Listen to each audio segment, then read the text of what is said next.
네, 감사합니다. 우리 하나님 말씀 나누도록 하겠습니다. 오늘 받으신 하나님 말씀은요, 우리 누가복음 말씀입니다. 누가복음 2장 40절부터 52절 말씀입니다.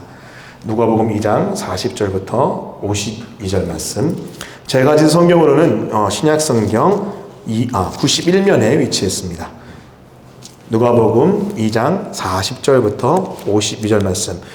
제가 한 절, 여러분이 한 절, 마지막 절 함께 읽도록 하겠습니다. 제가 먼저 읽습니다. 아기가 자라며 강하여지고 지혜가 충만하며 하나님의 은혜가 그의 위에 있더라.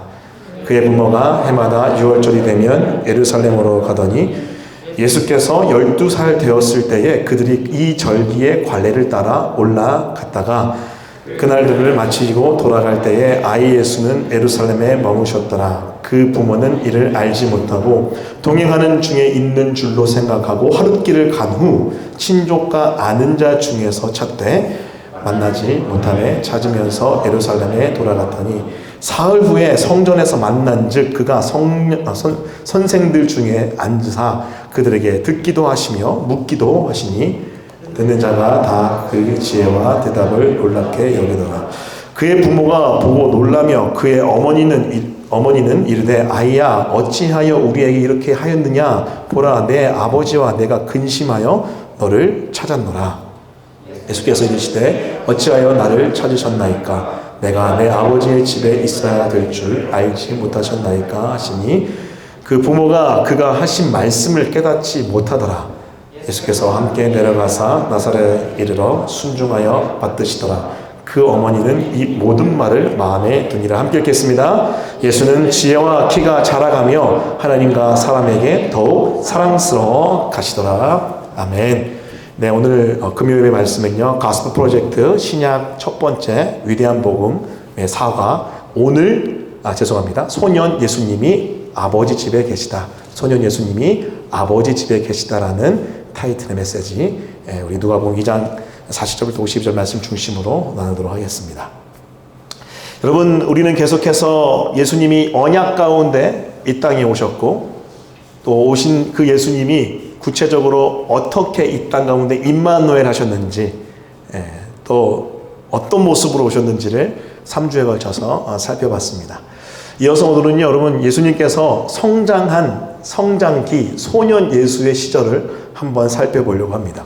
여러분, 그거 아세요? 소년 예수의 메시지가요, 기록된 곳은요, 누가복음밖에 없습니다.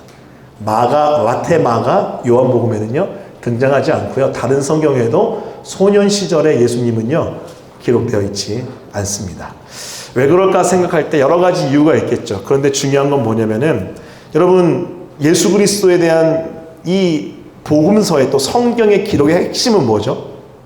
여러분, 예수님에 대한 모든 일거수일투족을 다 기록하는 게 핵심이 아니고요.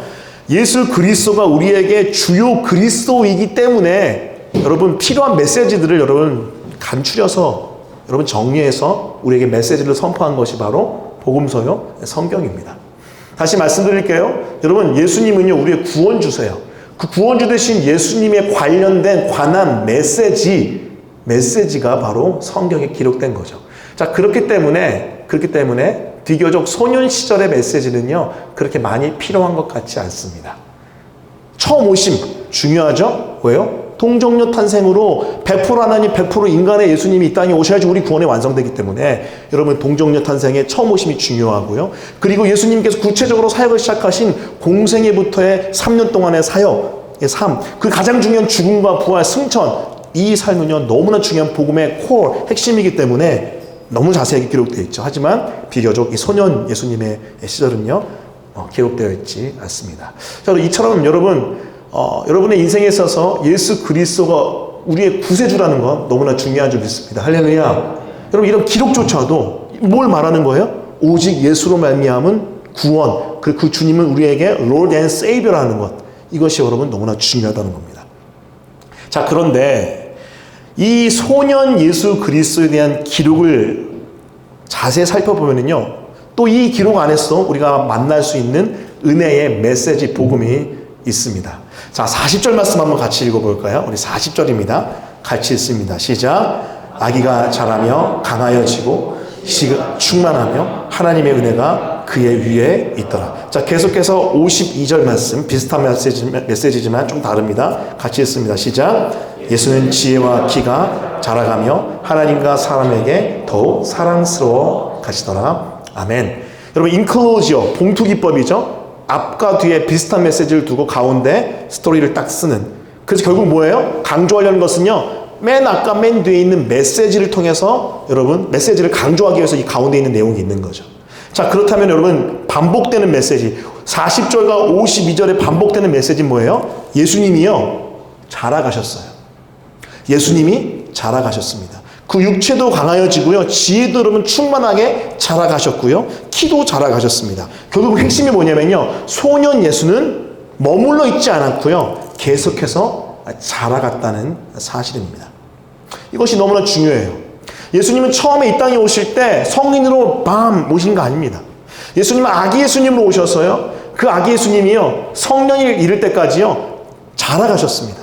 그 육체도 자라가고요, 그 지혜도 자라가고요, 그 내면도 자라간 거죠. 여러분, 이것을 오해하시면 안 돼요. 그러면 예수님이 어렸을 때는 미숙하고 부족함이 있었던 건가요? 여러분, 그렇게 보시면 안 됩니다. 여러분, 기억하세요. 예수님의 신성은요 여전히 100% 그 안에 있었어요. 할렐루야. 이거 흔들리면 안 돼요. 가끔 가다가 자유주의에 여러분 영향받은 목사님들이 가끔 가다 헷갈려가지고 예수님이 10대쯤 되었을 때 자기가 메시아인 걸 깨달았을 겁니다, 이렇게 얘기하는 분도 있어요. 여러분, 이거 조심해야 됩니다. 이거 성경적이지 않아요. 여러분, 누가복음 1장 40절, 41절, 42절 보면은요, 여러분, 세례 요한이 마리아의 뱃속에 있는 예수님을 영접해요. 그때 세례 요한이 어떻게 한 줄 아세요? 복중에 뛰어놉니다. 그 뱃속에 있는 태아였던 세례 요한도 예수 그리스도를 알아챘던 거예요. 여러분, 이것을 토대로 해서 이렇게 생각해 볼 수 있어요. 예수님은요 자신께서 하나님의 아들인 것을요 계속해서 알고 있어요. 기억하십시오. 어느 순간 깨달았다, 그런 거 잘못된 거예요. 100% 하나님인 예수님, 100% 인간인 예수님. 할렐루야.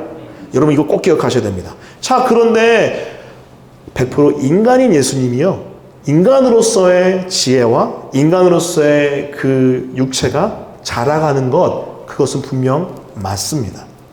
우리에게 본이 되기 위해서도 그랬고요, 또 100% 인간이시기 때문에 또한 그러한 모습을 우리 가운데 보여주셨죠.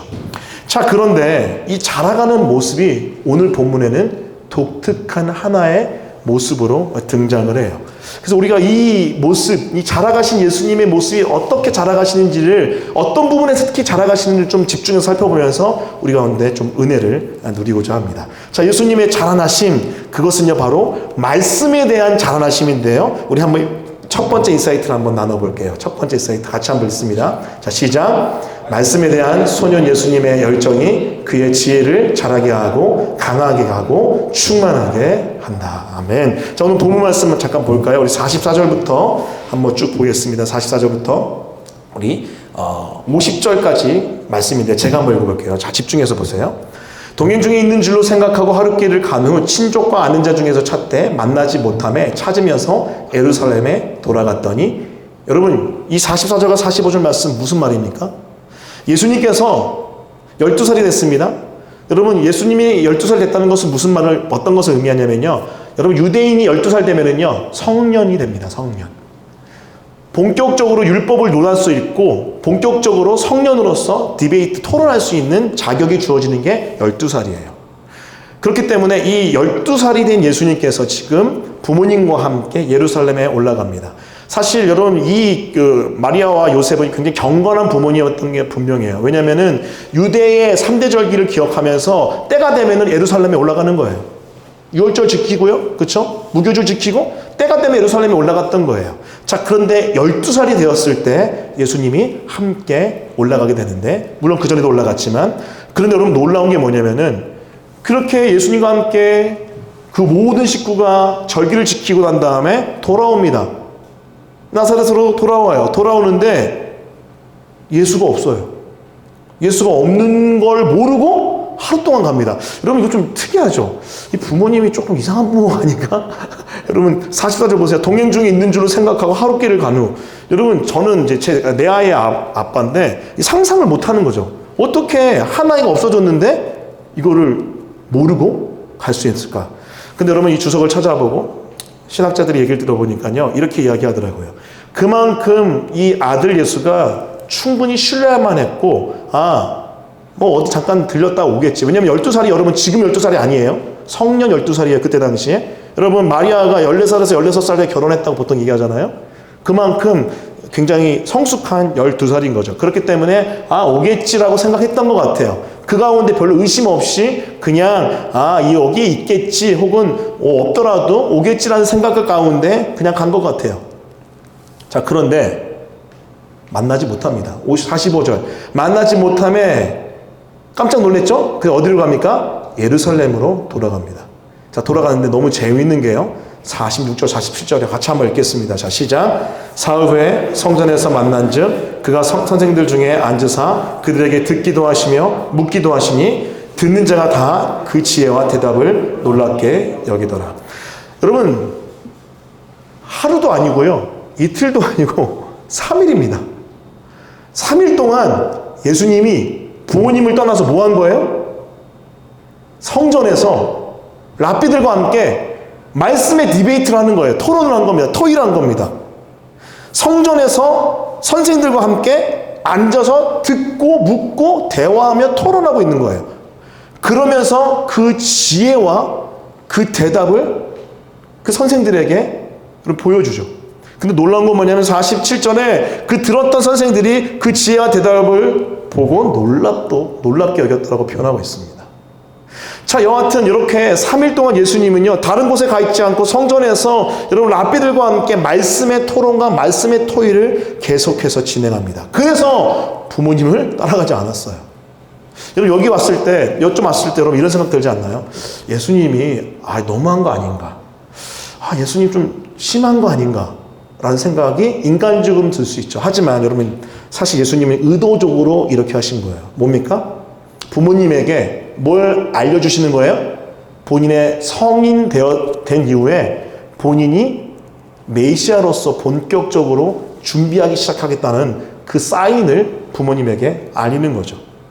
하지만 부모는 아직 그걸 캐치하지 못합니다. 48절 제가 읽겠습니다. 그의 부모가 보고 놀라며 그의 어머니는 이르되 아이 어찌하여 우리가 이렇게 하였느냐? 보라 내 아버지와 내가 근심하여 너를 찾았노라. 하지만 예수님이 이렇게 얘기하십니다. 49절 예수께서 이르시되 어찌하여 나를 찾으셨나이까? 내가 내 아버지 집에 있어야 될 줄을 알지 못하셨나이까? 여러분 기억하십시오. 이것이 바로 예수님의 성장된 또 성장하는 모습입니다. 예수님은 지금 어디를 향하여 성장하고 있습니까? 예수님은 바로 말씀을 향하여, 말씀에 대하여, 말씀을 향한 열정 가운데 그 지혜와 그 내면이 성장되고 있는 거죠. 이것을 위해서 3일이나 부모님께 가지 않고 가족과 함께 하지 않고 성전에 있을 만큼 예수님은 그 말씀에 대한 몰입, 열정이 있었습니다. 이것이 바로 예수님이 그 지혜가 자라갔던 결정적인 이유예요. 그것은 바로 말씀에 대한 열정, 말씀에 대한 열심입니다. 여러분 그래서 그것을 한번 우리에게 이렇게 한번 적용해 봤어요. 예수님의 모습은 삶은 우리가 따라가야 될 본이니까요. 이렇게 정리해 볼 수 있어요. 바로 이것입니다. 말씀에 대한 열정이 지혜를 자라게 하고 강해지게 하고 충만하게 한다는 거예요. 여러분에 대한 말씀에 대한 열정은 어떻습니까? 여러분 그 말씀을 정말로 뜨겁게 사랑하십니까? 마치 예수님께서 부모님을 가족을 두고 성전에서 말씀 때문에 말씀에 갈급해서 3일 동안 여러분 랍비들과 토의하고 대화했던 것처럼 여러분 그런 몰입과 그런 집중력과 그런 애씀이 있습니까? 그런 몰입과 집중력과 애씀이 있을 때 우리 지혜가 자라가고 우리 내면이 자라간다는 거예요. 반대는 뭐예요? 우리 지혜가 자라가지 않고 우리 내면이 자라가지 않는 이유는 말씀에 대한 열정과 몰입과 열심이 없어서입니다. 여러분 베드로후서 3장 18절에 베드로 사도가 이렇게 우리에게 가르칩니다. 한번 다 같이 읽어볼게요. 다 같이 읽습니다. 자, 시작. 오직 우리 주 곧 구주 예수 그리스도의 은혜와 그를 아는 지식에서 자라가라. 영광이 이제와 영원한 날까지 그에게 있을지어다. 베드로 사도가 여러분 성도들에게 무엇이라고 권면합니까? 그때 당시 핍박당했던 여러분 이 가파도기아 근처에 있는 이 갈라디아 근처에 있는 이 흩어져 있는 여러분 영혼들에게 뭐라고 얘기해요? 잘 도망 다녀라. 잘 피해 다녀라. 로마 제국 사람들 조심해라. 그게 아닙니다. 마지막 메시지가 이게 마지막 구절이거든요. 베드로 전후서 마지막 구절이에요. 전성서 다 합쳐서 3장 18절이 마지막인데 뭐라고 되어 있습니까? 오직 우리 주 곧 구주 예수 그리스도의 은혜와 그를 아는 지식에서 자라가라. 따라해 보겠습니다. 자라가라. 예수님도 자라가셨어요. 말씀에 대한 열정 가운데 그 지혜가 자라갔고요. 그 내면이 자라갔고요. 그 모든 것들이 자라갔습니다. 더군다나 우리는 더 해야죠. 예수님을 따라하는 제자라면은 우리는 여러분 하나님이 아니잖아요. 자, 그렇다면은 하나님이신 예수님도 자라가셨다면 우리는 애써야 되지 않을까요? 더 몸부림쳐야 되지 않을까요? 그리스도의 은혜와 그를 아는 지식에서 자라가는 것, 그것이 바로 우리에게 필요한 너무나 중요한 모습입니다. 그러려면요, 베드로 사도가 얘기했던 것처럼 순전한 마음으로 그 순전한 젖을 사모하는 어린아이처럼 그 하나님 말씀을 사모하고 사모해야 되는 거죠.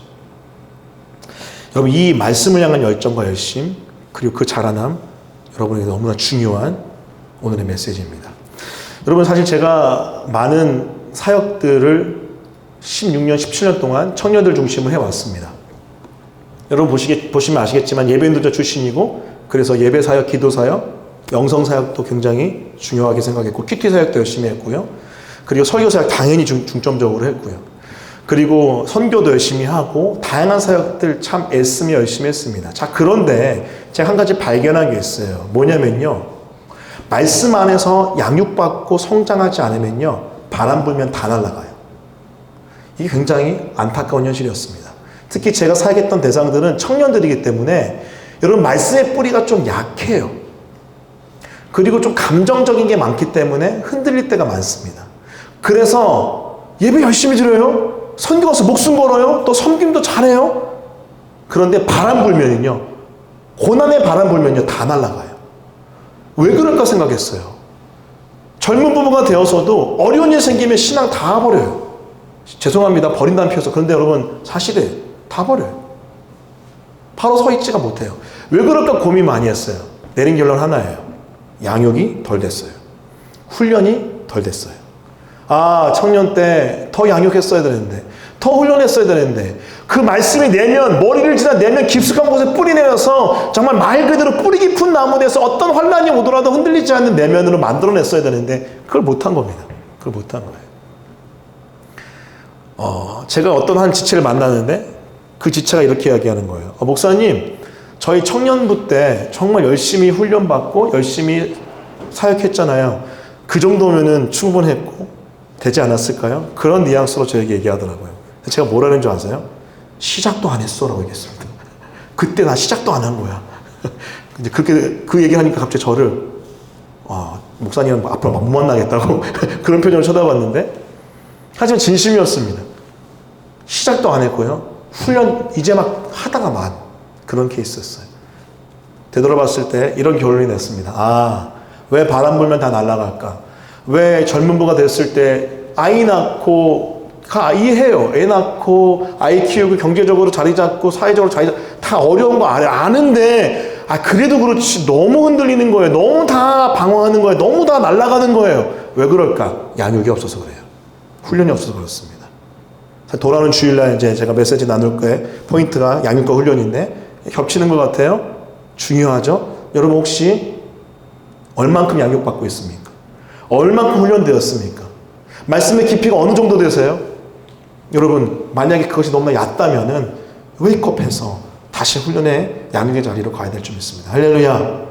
내가 목사님 저 다 알아요. 여러분, 정말 다 아세요? 목사님 저 이 훈련 받았고 정말로 진짜 그게 훈련이라고 생각하세요? 여러분 그거 아십니까? 진짜 양육과 훈련은요, 머릿속에 있는 게 내면에 내려와서 바뀌어야 돼요. 마음이 바뀌어야 돼요.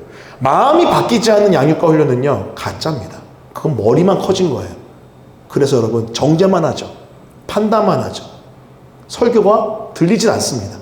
제가 언젠가 얘기했죠. 지난주도 얘기했던 것 같은데, 여러분 내가 아는 메시지야. 그렇지라고 생각하는 게 은혜가 아니라니까요. 그건 동의가 되는 게 은혜가 아니라니까요. 머리를 뚫고 내 내면을 찍고 들어와야지 그게 은혜예요. 할렐루야. 그런 경험이 계속 반복적으로 되어져서 내 내면이 예수님과 닮아가는 모습, 바뀌는 것, 그것이 바로 아주 중요한 양육과 훈련의 모습이에요. 우리 공동체는요, 천천히 가더라도요, 3년 동안, 앞으로 3년 동안 정말 목숨 걸고 양육하고 훈련할 겁니다. 제가 말씀드렸죠. 새가족반, 기초 양육, 제자 양육, 제자 훈련, 사역 훈련. 5개의 여러분 아주 중요한 굵직한 훈련 코스가 있고요.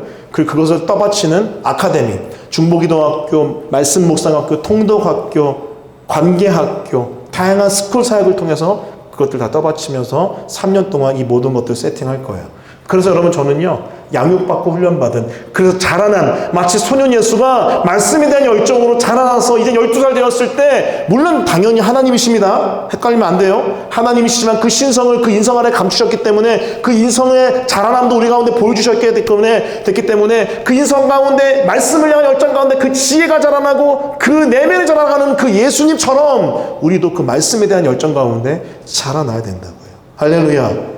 그게 바로 우리 앞으로 예수 순전한 교회의 3년의 모습이 될 겁니다. 그래서 저는 그 예수님을 닮은 7사람만 나왔으면 좋겠어요. 너무 욕심이 많나? 원래 12사람 돼야 되는데 12사람 너무 많은 것 같고 3년 동안에 7사람만 나왔으면 좋겠어요.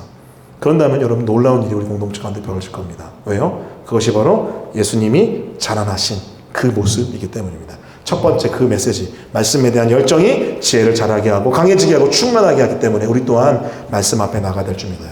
자, 두 번째입니다. 자, 소년 예수의 자라남 가운데 우리가 깨달을 수 있는 인사이트 두 번째는요, 그 말씀의 소년 예수님은요, 그 말씀 가운데 자기가 어디 있어야 하며 무엇을 해야 하는지 정확히 알고 있었다는 겁니다. 자, 오늘 말씀 다 같이 한번 보겠습니다. 자, 우리 오늘 말씀 2장 49절 말씀 한번 같이 읽어볼게요. 49절 말씀 다 같이 읽습니다. 자, 시작. 예수께서 이르시되 어찌하여 나를 찾으셨나이까? 내가 내 아버지 집에 있어야 될 줄을 알지 못하셨나이까? 하시니. 여러분 3일 동안 애를 잃어버렸는데, 행방불명이 됐는데 애를 찾았어요. 아무리 듬직하고 이제 성인식이 지난 어른이지만 3일 동안 못 찾다가 다 찾았는데 애가 하는 말이 이거예요. 어찌해야 나를 찾았나이까? 이거 굉장히 무례하게 들릴 수 있지 않을까요? 근데 여러분, 예수님은 죄가 없으시죠? 무례한 거 아니에요. 내가 내 아버지 집에 있어야 될 줄 알지 못하셨나이까? 이거 무슨 소리지? 잘못된 거 아닌가? 잘못된 게 아니라니까요. 이게 뭘까요? 예수님이요, 지금 부모님에게 성년이 지난 다음에, 성년식을 한 다음에 본인이 앞으로 어딜 향해 나가야 될지를 가르쳐주고 계신 거예요. 의도성을 가지고 가르쳐주고 계신 거예요. 무엇입니까? 말씀 가운데, 그 말씀에 대한 열정 가운데 지혜야, 여러분 내면이 자라가는 가운데 어떻게 돼요? 본인의 정체성과 본인의 사명을 더 확고하게 하신 거예요. 다시요, 이제 깨달은 게 아니에요. 원래 아셨어요. 그런데 말씀 가운데 더 확고하게 선포하는 거죠. 할렐루야. 여러분 기억하십시오. 이게 바로 말씀의 힘이에요. 말씀 가운데 깊이 들어가고 말씀을 여러분 깊이 내면 가운데 새기고 그 말씀 가운데 삶이 변화되면요, 우리가 누구인지 알게 됩니다. 아이덴티티가 생겨요. 정확하게. 그리고 우리가 무엇을 향해 가야 되는지 그리고 콜링에 대해서 깨닫게 되죠. 목적에 대해서 깨닫게 되죠. 그게 바로 예수님의 모습이었습니다. 자, 고로 우리가 이 모습 닮아서 이렇게 살아가야 돼요. 말씀은요, 우리 자신이 어디 있어야 하며 무엇을 해야 되는지를 정확히 가르쳐 줍니다. 자, 그렇기 때문에 여러분 말씀 가운데서 여러분의 정체성과 여러분의 사명을 분명하게 해야 될 줄 믿어요. 할렐루야. 여러분 그냥 말씀을 보는 게 아니고요, 그 말씀 가운데 내가 누구인지를 알아야 돼요. 그 말씀 가운데 나의 사명을 알아야 돼요. 그래야지 그 인생길, 하나님이 예비하시고 계획하신 길 가운데 갈 수 있다는 거죠. 여러분 도전하겠습니다. 여러분 묻겠습니다. 여러분 말씀 가운데 여러분의 정체성이 분명하게 확립됐습니까? 여러분의 인생의 비전과 목적과 여러분 콜링을 확인했습니까? 그것이 없다면요, 여러분 nothing이 될 수 있다는 거죠. 아무리 말씀을 많이 공부해요, 아무리 말씀을 많이 알아요. 자, 그런데 거기서 내가 누구인지 주 안에서 발견하지 못하고 내가 어딜 향해 가야 될지 모른다면요, 우리는 흔들릴 수밖에 없어요. 만약에 예수님이 모르셨다면 부모님이 이렇게 얘기했을 때 죄송합니다, 제가 큰 실수했네요, 잘못했네요, 이럴 수밖에 없지 않았을까요? 하지만 예수님은요, 그럴 수 없죠. 그럴 필요도 없죠. 왜요? 본인이 누군지 너무나 정확하게 잘 알며, 그리고 본인이 어떤 사명이 있는지 너무나 잘 아셨던 예수님. 그 이후에도 마찬가지입니다. 그 이후에도 여러분 바리새인들이 공격하고 수많은 사람들이 자신을 향해서 여러분 폄하하고 회방을 놓을 때마다 예수님은요 꿋꿋이 자신의 길을 가셨습니다. 주는 그리스도시요 살아계신 하나님의 아들입니다 라는 베드로 고백 나온 것처럼 그리스도시며 하나님의 아들로서 예수님이 가야 될 그 구원자였어의 길, 그 주님의 길을 계속 가셨어요. 심지어 제자들에게 의해서 회방받을 때도 그 길을 포기하지 않고 쭉 가셨습니다. 왜요? 주님은 말씀에서 자신의 정체성과 사명을 분명히 아셨기 때문입니다. 여러분, 정체성과 사명을 아는 자의 힘이 얼마나 무서운 줄 아세요? 여러분, 1800년대에 아주 중요한 두 명의 설교자와 선교사님이 있습니다. 첫 번째 사람은요, 너무나 잘 아시는 찰스 스펄전이라는 사람이에요. 찰스 스펄전, 여러분 1800년대에 활동했던 탁월한 설교자죠. 여러분 정말 설계 황태자라고 불렀고, 이분이 설교하면요 수많은 사람이 주 앞에 돌아왔고, 여러분 지금은 여러분 뭐 몇천 명, 만 명 이런 교회가 이런 교회가 지금도 크죠. 생각해보니까 지금도 크네요. 근데 여러분 1800년대 영국에서 수천 명, 만 명 가까이 되는 성도가 있었던 메트로폴리탄 처치의 담임 목사였던 이 찰스 스펄전, 언제 정체성과 소명, 사명 확인한 줄 아세요? 16살이었어요. 만 16살 때 설교 듣다가 말씀 가운데 정체성과 그리고 소명을 확인했습니다. 그리고 난 다음에 철저하게 준비하죠. 철로 역정, 영문학의 꽃이라고 불려요. 사실은 우리에게는 기독교 고전이지만은 영문학적 관점에서 볼 때 영문학의 꽃이에요. 너무나 아름다워, 너무나 탁월해요. 그 철로 역정을 100번 읽었대요. 외우다시피 했대요. 철저하게 준비한 찰스 스펄전, 말씀 가운데 정체성과 소명을 만났기 때문입니다. 자, 여러분 또 다른 한 사람, 그것은 바로 허드슨 테일러입니다. 허드슨 테일러, 여러분 중국 내지 선교의 여러분 탁월한 하나님의 사람이었죠. 다 반대할 때, 중국을 가면 안 된다고 반대할 때 중국을 갔고, 여러분 해안가 중심으로 선교해야 된다고 사람들 얘기할 때 내지로 들어가서 목숨 걸고 선교한 사람이 허드슨 테일러예요. 정말 다른 사람들 인원 동원하고 헌금 모금해서 가라 했을 때 다 내려놓고 하나님의 마음을 따라서 저는 기도하며 하나님께 주신 것대로 하겠습니다 하고, 마치 조지 밀러처럼 하나님 돈이 없으면 돈 주십시오 하면 돈 하나님 보내주시고 이렇게 살겠다는 사람이 허드슨 테일러였습니다. 허드슨 테일러 여러분 똑같습니다. 16살 때 설교 듣다가 중국 선교의 비전을 발견해요. 말씀 가운데 발견해요. 자신의 정체성과 콜링을 발견합니다. 그 다음에 어떻게 돼요? 목숨 걸고 준비합니다. 그래서 여러분 중국에는 침대에서 안 자잖아요. 그래서 여러분 10대 때부터 시작해서 침대에서 안 자고 바닥에서 합니다. 중국 사람 음식 기름지잖아요. 그런 음식 먹습니다. 그러면서 철저하게 선교를 준비하죠. 그렇기 때문에 중국 내지 선교라는 탁월한 하나님의 사명을 감당했던 거죠. 자, 이렇습니다. 말씀을 제대로 알고요, 말씀이 머리를 뚫고 내면에 들어왔다면요, 그 사람은요 자신이 어디에 있어야 하며 무엇을 해야 하는지 정확히 합니다. 여러분 왜 지금 헤매는 줄 아세요? 왜 혼란스러운 줄 아세요? 말씀이 없어서 그래요. 하나님 말씀이 머리에도 없고 마음에도 없어서 그래요. 아니면 머리는 있지만 마음속에 없어서 그래요. 그리고 마음속에 있지만요 아직 다 내 삶 가운데 해석이 안 돼서 그래요. 자, 그렇기 때문에 여러분에게 뭐가 필요해요? 다시 한번 말씀으로 돌아가는 열정이 필요한 줄 믿습니다. 할렐루야. 또 반복합니다. 기독교 메시지 반복이죠. 여러분 말씀을 향한 열정이 얼만큼 큽니까? 그 말씀 가운데 여러분 자신을 찾았습니까? 사명을 찾았습니까? 만약 그렇지 않다면은 올 한 해 내가 말씀 안에서 누구인지 여러분 애써야죠. 특별히 여러분 올 한 해 내가 말씀 안에서 어디를 향해 가야 되는지 하나님께 보여달라고 애써야죠. 하나님, 당신이 나에게 내가 어디로 가야 될지 말하지 않으면 내가 무릎을 꿇지 않겠습니다라는 각오로 하나님께 기도해야죠. 자, 그럴 때 하나님께서 우리 가운데 놀라운 깨달음과 인도하심을 부여줄 줄 믿습니다. 할렐루야. 내 영혼을 소생시키시며 자기 이름을 위하여 의의 길로 인도하시는 그 하나님께서 여러분에게 분명한 정체성과 사명을 알려주실 줄 믿습니다. 그런 은혜가 있기를 간절히 바라요. 자, 이것이 바로 두 번째 말씀, 우리 자신이 어디에 있어야 하며 무엇을 해야 하는지 정확히 알려준다는 메시지입니다. 자, 첫 번째가 뭐였죠? 첫 번째? 우리가 두 번째 하다 보면 첫 번째 까먹어요. 자, 첫 번째 다시 한번 보여주시겠어요? 첫 번째 반복을 해야 돼요. 그래서 첫 번째는요, 말씀에 대한 열정이 지혜를 자라게 하고 강해지게 하고 충만하게 한다는 거예요. 그 말씀에 대한 열정을 가지라는 거였죠. 그 말씀을 가운데 여러분의 지혜와 내면에 자라는 거예요. 여러분 집중하라는 거였죠. 자, 두 번째 뭐예요? 그 가운데 특별히 정체성과 사명에 대해서 몰입하라는 거였습니다. 자, 근데 세 번째는 좀 의외의 포인트예요. 세 번째 세 번째 바로 이것입니다. 자, 이렇게 말씀의 사람이었던 예수님이요, 말씀에 대한 순종을 핑계로 부모님에 대한 순종을 저버리지 않았어요. 이거 너무나 인사이트 있어요. 자, 말씀 볼게요. 자, 오늘 자 49절부터 제가 한번 읽겠습니다. 예수께서 이르실 때 어찌하여 나를 찾으셨나이까? 내가 내 아버지 집에 있어야 될 줄 알지 못하셨나이까 하시니, 부모님이 몰라요. 그 부모가 그가 하신 말씀을 깨닫지 못해 아직까지. 자, 그런데 51절이 중요해요. 다 같이 읽어볼게요. 51절. 자, 시작. 예수께서 함께 내려가사 나사렛에 이르러 순종하여 받드시더라. 그 어머니는 이 모든 말을 마음에 두니라. 부모님, 아직도 못 깨달아. 진짜. 나 예수야, 예수, 엄마. 아버지, 요셉. 아빠 요셉? 엄마 마리아, 저 예수예요. 왜 아직도 못 깨달아요? 저 성전에 계속 있을 테니까, 자, 좀 저 레벨에 두세요. 하지 않으셨어요, 예수님은요. 저 51절 말씀이 너무 독특하다고 봐요. 시사하는 바가 커요. 특히 우리 요즘 세대. 예수께서 함께 부모님과 내려가세요. 그 다음에 나사렛 거주지에 이르셔서 순종하며 받드십니다. 따라해보겠습니다. 순종하여 받드시더라. 그 부모님의 말씀에 순종하며 그 부모님을 공경하고 받드십니다.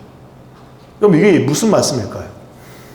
예수님은요, 하나님의 말씀 가운데 본인이 누구인지 또 어딜 향해 가야 되는지 아셨어요. 그리고 그것을 부모님께 분명하게 선언하셨어요. 자, 그런데 그렇다 그래서 본인이 또 감당해야 될 또 다른 사명인 가정에서의 아들의 소명과 사명을 소홀히 여기지 않으셨다는 거예요.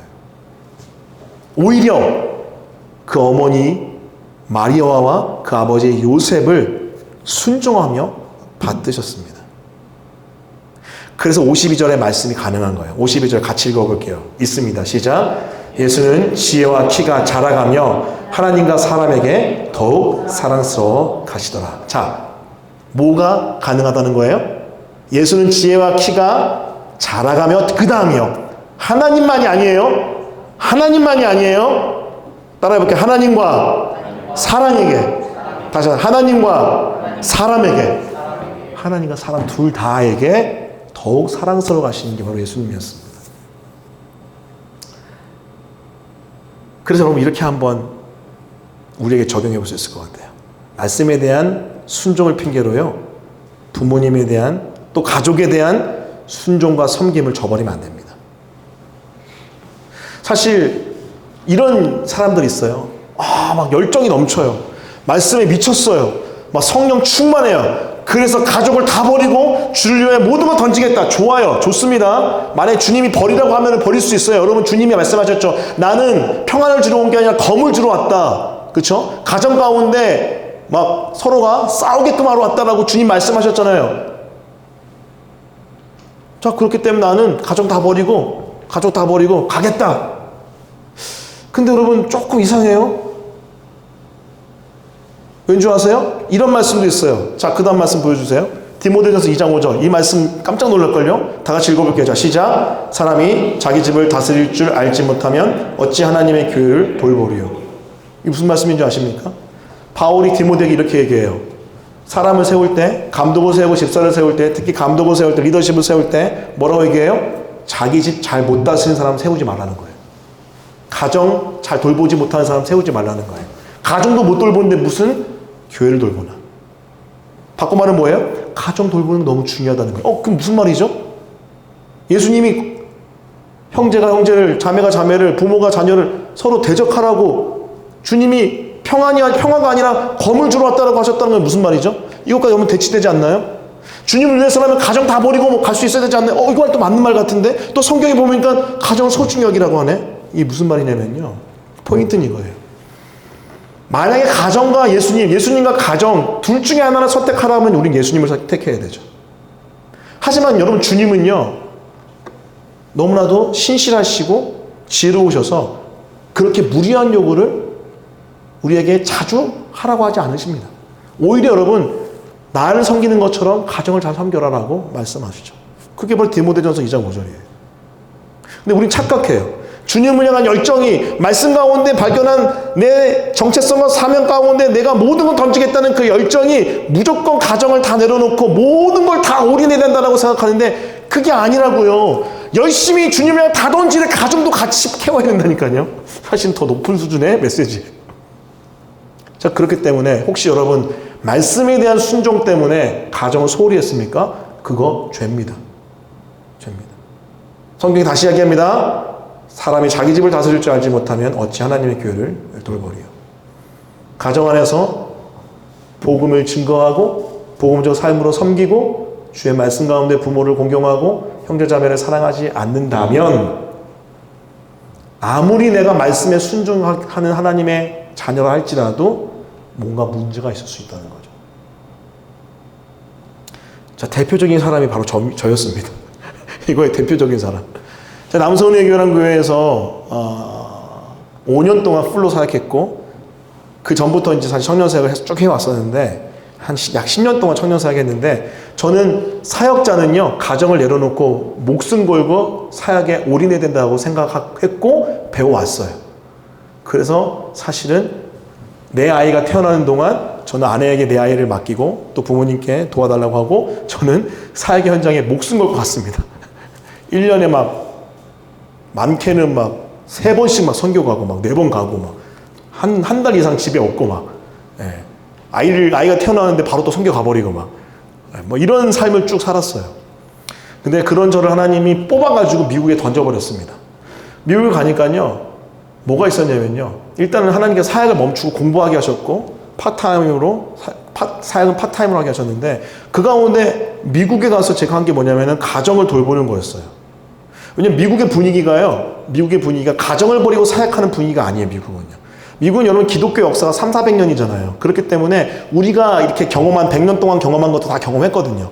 그 가운데 이게 바로 균형점이라는 것을 아는 것들이 많이 있더라고요. 여러 가지 것들이. 그 중에 하나가 뭐냐면은 사역과 가정이 부딪히지 않게 하는 거예요.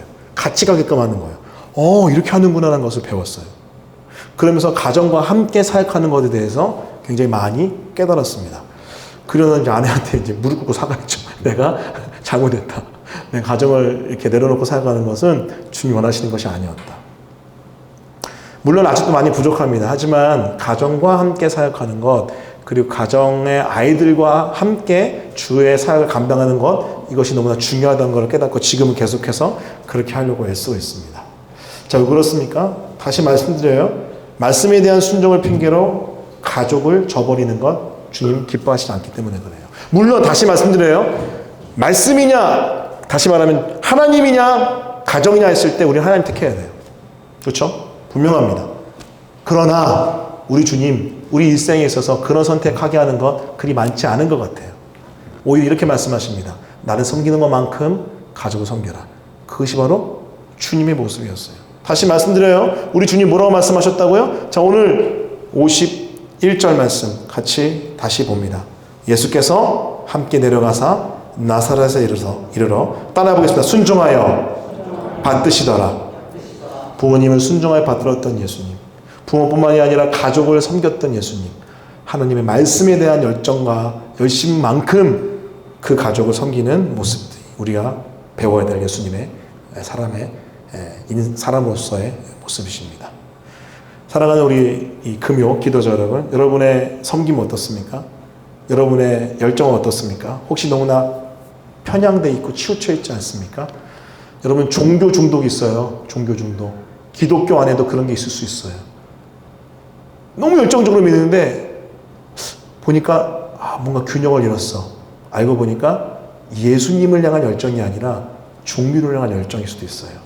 그런 사람들 어디에 많이 가는 줄 아세요? 이단에 많이 가요. 이단에 많이 빠져요. 그런 종교 중독이 아니라 정말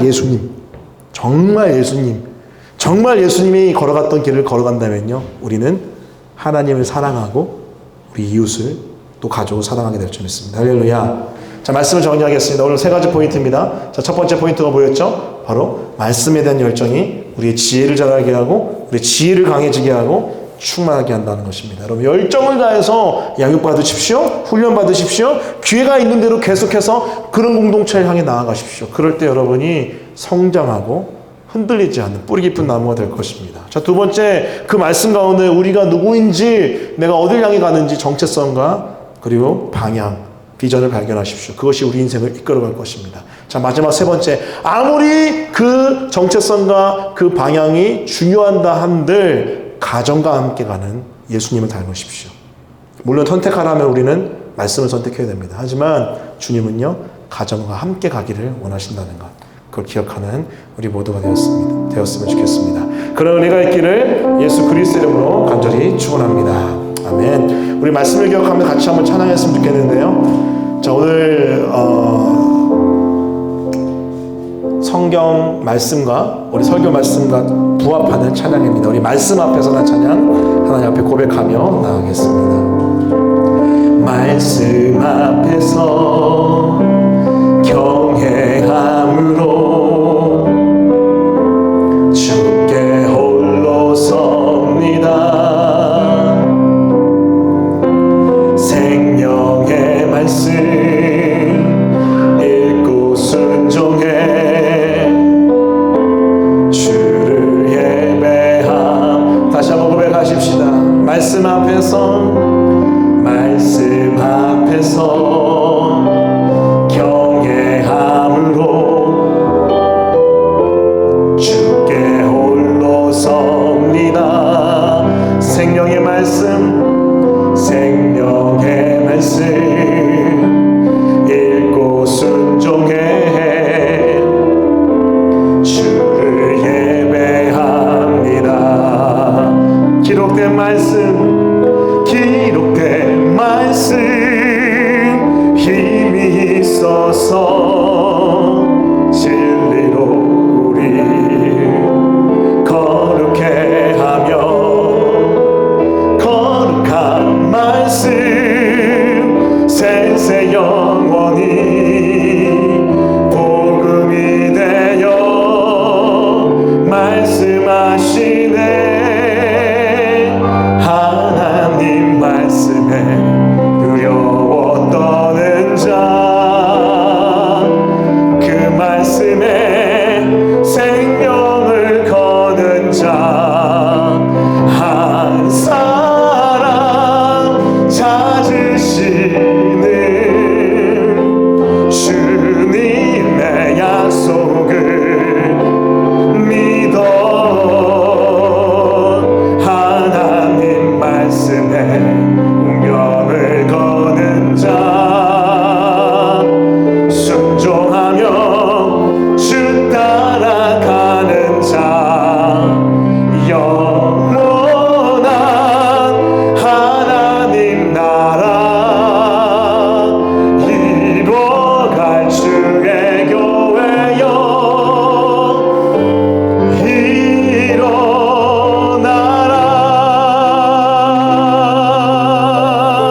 다시 한번 말씀 앞에서 경외함으로 주께 홀로 섭니다. 생명의 말씀 듣고 순종해 주를 예배합니다. 기록된 말씀, 아멘. 기록된 말씀 힘이 있어서 진리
기억할 때, 내가 첫 번째 기억할 때는 하나님 말씀에 대한 열정과 열망과 열심이 내 영혼의 지혜와 내 내면과 내 모든 것들을 성장시킨 줄 믿습니다. 하나님, 다시 한번 내 마음 가운데 말씀에 대한 열정이 불을 듯 일어나 하나님, 내가 양육받고 훈련받아 내 삶이 변화되어지고 내 인생이 바뀔 수 있는 내가 될 수 있도록 역사하여 주옵소서. 하나님, 내가 머리만 남는 말씀이 아니라 머리를 짠 내 내면을 파고들고 내 내면을 넣어 내 삶을 바꾸는 그 말씀에 대한 열정이 가득하여 내 인생 변화된 인생 될 수 있도록 도와주옵소서. 내가 양육받겠습니다. 내가 훈련받겠습니다. 나를 붙잡아 주시옵소서. 이 시간 주여 외치시고 말씀 기억하며 통성으로 기도하겠습니다. 기도합니다.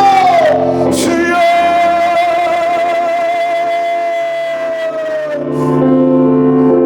이 시간 두 번째 계속해서 말씀 기억하며 기도할 때 그 말씀은 결국 우리가 어디 있어야 되고 어디를 향해야 되는지 가르쳐주는 생명의 말씀인 줄 믿습니다.